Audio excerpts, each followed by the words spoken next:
Organisations are constantly looking for a product that'll really sweep the market, that'll really meet customers' needs and really gets hold of the voice of the customer and matches it exactly with an aspirational product that people say, yes, this is for me.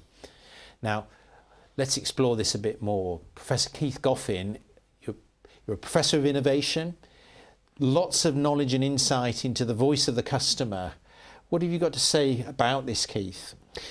We might be somewhat surprised to hear this, Steve, but quite often we're saying to companies now, ignore the voice of the customer, because that whole idea which emerged essentially in the 80s of going to customers, surveys, focus groups and asking what they want, in a way has been shown to be not very effective. Direct questions, customers struggle to articulate what they really want, and what we're finding these days is there are a whole range of new techniques which in combination together get under the surface. They get beyond the superficial. Customer looks at today's products and says, I essentially would like it a bit faster, a bit cheaper, a bit lighter, but they talk about today's products, incremental improvements to them.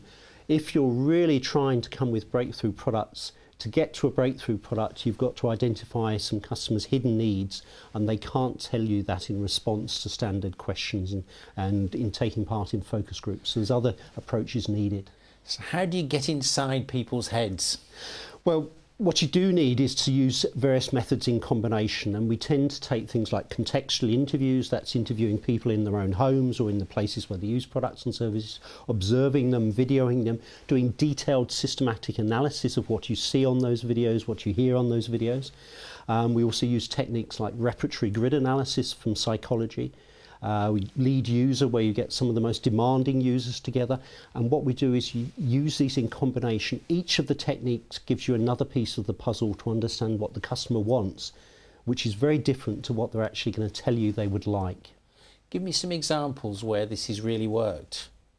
Number of examples on that. Miele, the German vacuum cleaner company, has been very successful at understanding the needs of customers for vacuum cleaners, particularly on the segment people with allergies. What do they need, who have to clean more often? They've come up with a product where there's an actual dust level indicator. It's like a traffic light which tells you whether the floor you're cleaning is clean enough to stop you getting your allergy.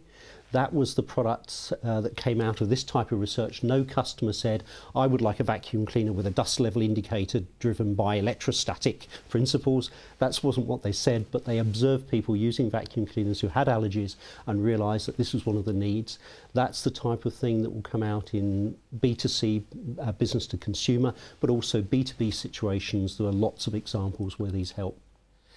So is this set of techniques very common at the moment? Occasionally people use one, but the real power comes from using in full combination of these techniques, and when you get to that, actually very seldom. So it's emerging. Leading organisations are starting to get interested in this, learning how to use the different methods, use them in combination, but using a full set in combination is very unusual at the moment, Steve. So Keith, a final comment then that sums up the attitude to listening to customers, to really getting a breakthrough product.